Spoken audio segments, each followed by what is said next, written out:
Hi everyone. And when I read this theme, Embrace the Next, the thing that naturally came to my mind was embracing the next generation. And before I start my talk, I know there are lots of children over here. May I just know how many parents do we have? Oh, thank you.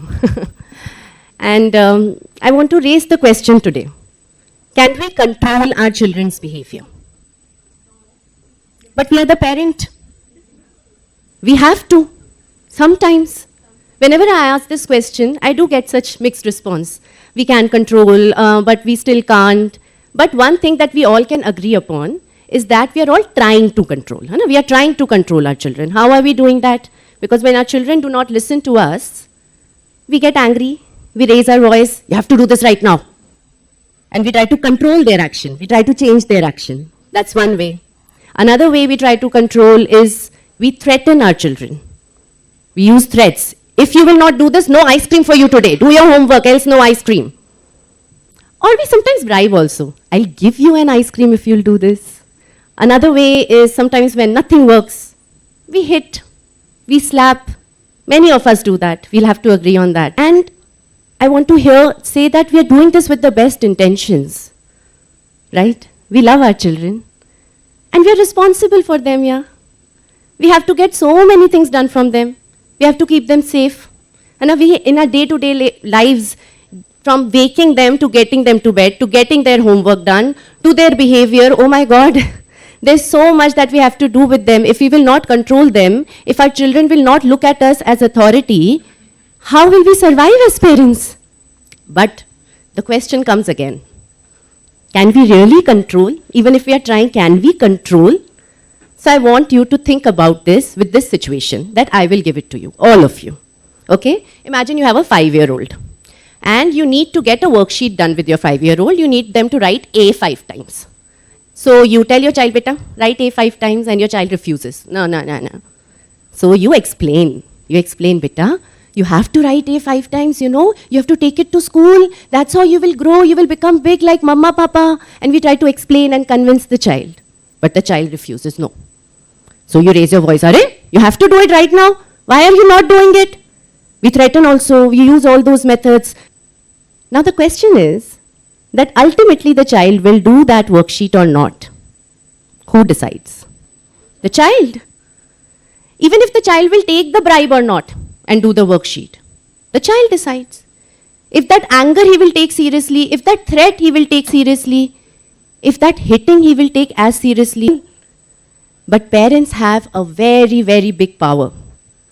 That is the power of influence. Influence means that when we tell our children to do something, they take the decision in our favor. They say yes more often to us. They choose to cooperate more with us. That's influence.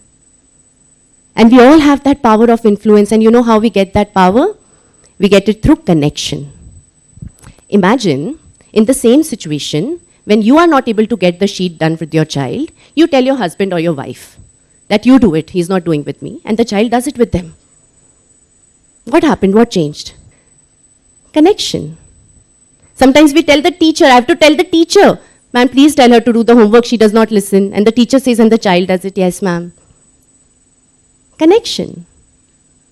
And connection, let's not confuse connection with love. I feel a parent-child relationship has the purest form of love. So the love exists. But in any relationship, disconnection and love can exist at the same time. And I want to demonstrate that also today. So because we can't see connection very clearly, so I want to first discuss the sign of disconnection that a parent-child relationship may have. Common signs could be that when children are consistently not listening to us, that means there's a disconnection. Or we have to get angry about everything. They don't cooperate. Only through anger we are getting things done. That means there is disconnection. Sometimes we feel we are not able to get through to our child. I try to explain a lot, still my child does not understand and repeats what he or she wants to. Then there may be a disconnection. Or when a child complains that you don't love me, you don't understand me, we need to see, why is the child uttering these words? Maybe there is a disconnection, maybe the child is actually not feeling understood. But one may ask now, Are, How is connection related to all this children not listening, not understanding, we have to get angry? So I want to give you another situation. And this time, let's take our relationship to a parent, instead of a parent-child relationship, let's take a husband-wife relationship. Because connection is true in any relationship, and we'll come to that. Imagine there is a husband who's going to the office, and there's a wife who has, and they have 2 kids, and the wife works from home, okay? And is managing the house also. Now, before leaving the house, the husband goes to the wife and says, "You're not managing anything, yeah? Both the kids, imagine they're still not, haven't taken bath, and you're home also. Still, it seems you're always angry with your children. You need to manage things better." They have an argument. The husband leaves, and later, the day passes, and later, when the husband is coming back, the husband calls the wife and says, "You know, 2 of my clients have just decided to come to my place. Can you just arrange something for them?" What do you think? Will the wife want to do this? Even if she will do it, if she will do it out of duty or just because she has to, maybe she'll do it half-heartedly. Let's go back. Imagine the day has started, and before the husband leaves home, the husband goes to the wife and says, "Yeah, I wonder how do you manage the house, the kids, and your work? I mean, it seems sometimes you're struggling also. If you need any help, you let me know. I just want to tell you you're doing pretty great." Now, this husband leaves for office, and while coming back, calls the wife and says, "2 of my clients have decided to come. Can you just prepare something?" Do you think the wife's reaction will change? How many of you think it will? What happened? What changed? The wife felt more connected, more understood. That's the power of connection. When there is connection in the relationship, children or the wife, anyone feels good about the relationship that they share with that person. Indeed, they feel good about themselves in the relationship that they share with that person. They feel less judged, more understood, accepted, respected. Isn't it? That's what's connection. And when we feel that with a person, that person starts having more influence over us. We'll be like, "Theek hai yaar," they are saying. Does that happen? That's why connection is so important. But, you know what? In our children's lives, sometimes we don't even realize when children are not feeling all this. They may not be feeling as loved. Or, I'll reframe. They are feeling loved in their house, but they are not feeling liked. You know when that happens? When the relationship lacks positivity. When there is too much negativity. And that negativity comes in the form of interactions. Any relationship is made up of interaction. We talk to people, that's the way a relationship is formed. Every parent-child relationship has some interactions. You will speak, they will speak.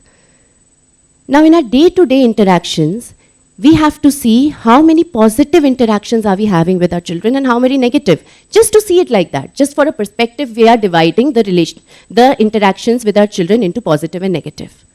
And here we will have to reflect, what are we doing in the negative interactions? How much are we correcting our children? Or how much are we empathizing and validating? How much are we saying, "I understand, beta"? You know, when we are explaining, we are telling children, "You understand." And when we are empathizing, we are saying, "I understand you." Very small difference makes a huge difference. So let's see, let's reflect. How much are we scolding? And how much, in comparison, are we understanding and listening? Giving them that ear. How much are we comparing them with others? And how much are we actually accepting them for who they are? Praising them for their goodness or their qualities. How much are we instructing them? Don't do this, time to eat food now. The minute the child comes from school, take off your uniform, keep it over here. Now it's time to have food, beta, I've prepared this. And how much are we laughing and playing? And we need to reflect how many positive and how many negative interactions do we have with our children the whole day. Because mostly we are so engrossed in parenting and taking care of our children that we are missing forming that relationship. That balance is missing. And that's what is the base of connection.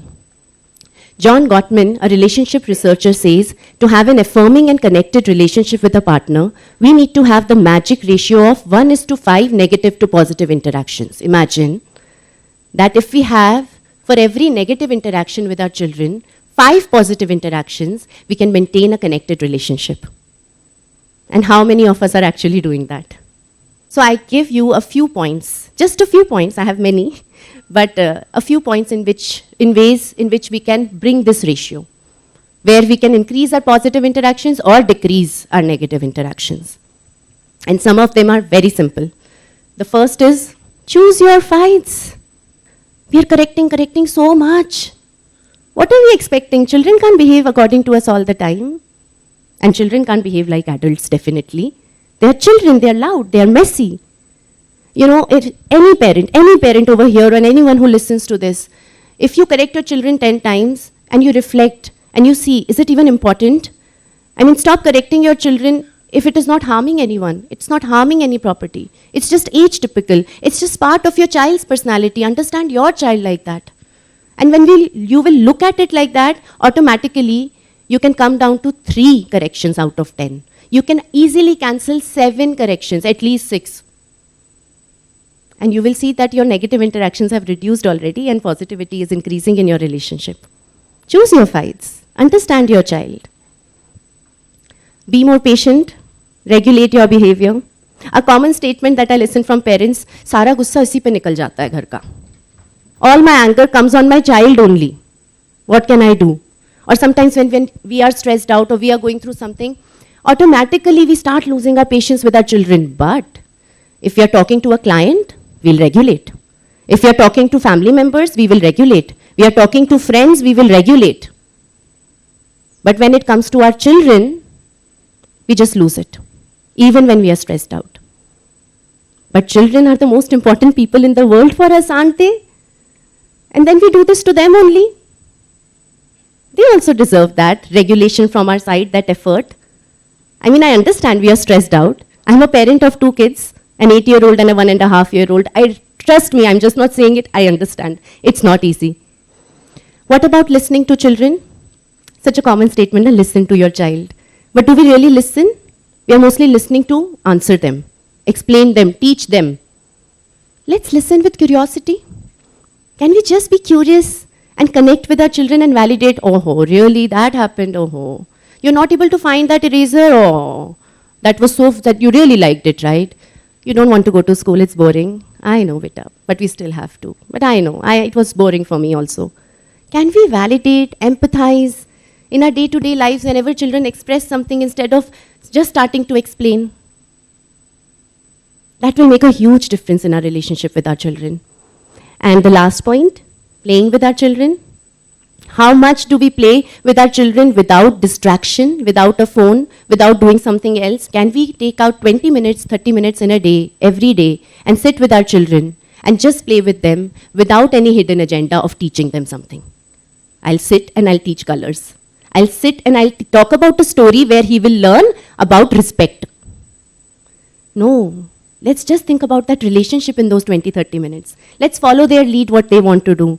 Let's just have fun and not instruct. Let them paint and let them dirty their clothes. You might as well make them wear the clothes that they can dirty. Because the agenda of the relation, of those 20 minutes is not to keep things clean, but to build that relationship.